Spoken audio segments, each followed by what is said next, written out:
Hello. Hello. I just want to give you a quick walkthrough on how to complete the activity that is called Cloning Practical Part 1.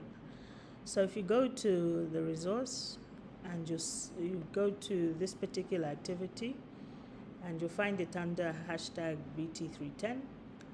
You can use the tag cloning as well and recombinant DNA tech in order to get this. So once you found this, you'll see that it's a practical walkthrough on how you can prepare your insert and your plasmid backbone. So the first thing I'm getting you to do is use NEB Cutter. So if you click on this link right here, you go to NEB Cutter and it will open this page. And the idea is that you want to restrict pUC18, and you want to restrict it using different restriction enzymes inside and outside the multiple cloning site. So the first exercise is find the restriction enzyme that makes a single blunt cut in the pUC18 sequence outside the multiple cloning site. So we want a single blunt cut outside the multiple cloning site. If you remember what your plasmid looks like, this is what we're working with, if you remember, and this is your multiple cloning site, and those are the enzymes involved. So to make life easy at NEB Cutter, you can just click on plasmid vector, then look down the list. They've got all the plasmids there, and you go straight to pUC18, so you don't actually have to import it. And then it's circular, so you submit it, and what you get now is a map which shows you all the different cutters in your sequence. And you remember it's 2,6,8,6 base pairs long. So these are the single cutters, and this is the key. So if you see this red, it's a blunt cut. If you see these, they are sticky cuts. So the first exercise was to find a restriction enzyme that makes a single blunt cut outside the multiple cloning site. So if this is the multiple cloning site, we want something that cuts outside here. So you can choose any of these which are red because they make blunt cuts. So if I said like this one, SSP1, this is the description. As you can see, it cuts on the leading strand here between the T and the A. It cuts on the lagging strand here, on the complementary strand between T and A. Remember, it's a palindrome, AAT, ATT, and if you look at it the opposite direction, it's AAT, ATT, so it's palindromic. That's always the signal of a restriction site. So this is a blunt cut because it cuts both the strands at the same place. So this is an example of something that would be an answer to that question. Then in your next exercise, you're looking for something that makes a single blunt cut again, but inside the multiple cloning site. So if we look at the multiple cloning site, we want something that makes a single blunt cut in here.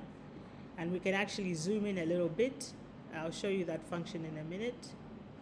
You can do a custom zoom. So if you look carefully on your multiple cloning site, you'll find it's between the M13 forward and M13 reverse primers, which are somewhere around 364 base pair and 500.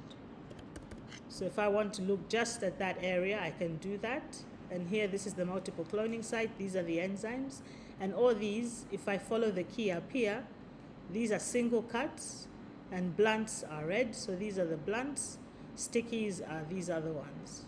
So I can make my choice like that. Then in the final example, find the restriction enzyme that makes a single sticky cut in the sequence in the multiple cloning site. So you know what to do. You just follow what I just did. In the second part of the exercise, what we want to do is now restrict our insert DNA. So the insert DNA we're using is @brick sequence, and I've got it here for you.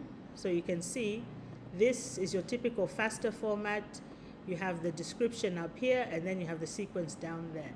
So if I look at this, that is the accession number. If I note this, let's just copy it. When I go now to my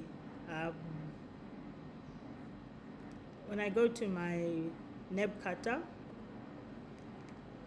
instead of having to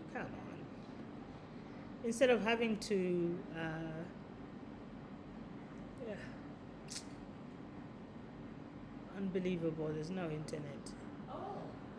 Anyhow, so if I go to the beginning here, if I just go to NEB Cutter here where I have to choose, instead of doing plasmid vector, I choose text, and I can paste my text here, but I can also use GenBank and put in my accession number, which I just copied from the website, and then I submit that.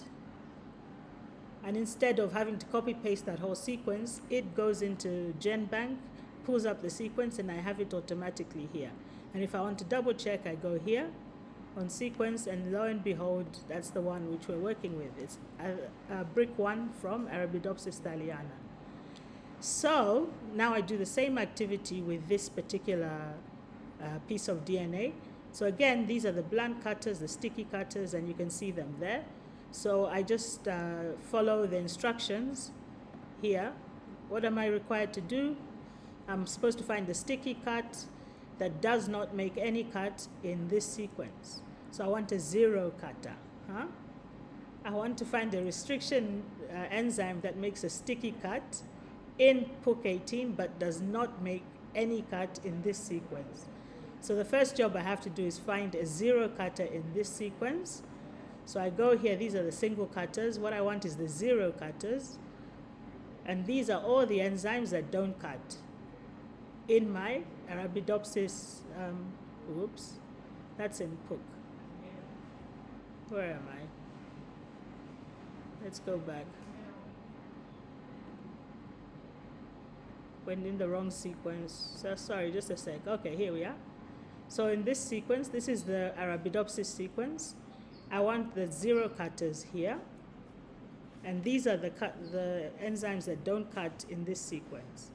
So my job then is to find the enzymes on this list that don't cut here but do cut in the other list in pUC.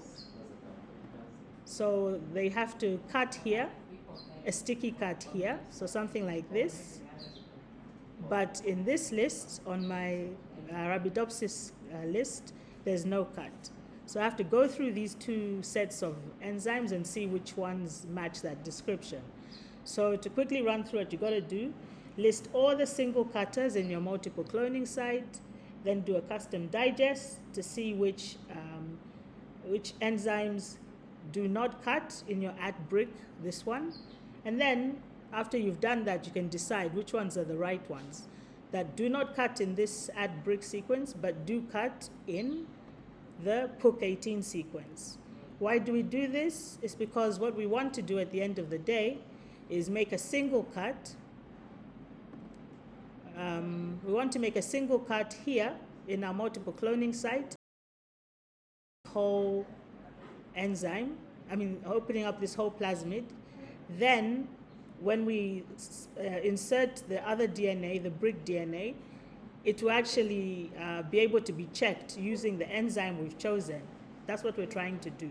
So the first step of that activity is finding an enzyme that only cuts once here in your multiple cloning site and does not cut at all in your Arabidopsis sequence. So that when you stick them together, if you expose that particular construct to your enzyme, it will only cut in your plasmid, it won't cut in your insert. That's what we're trying to do.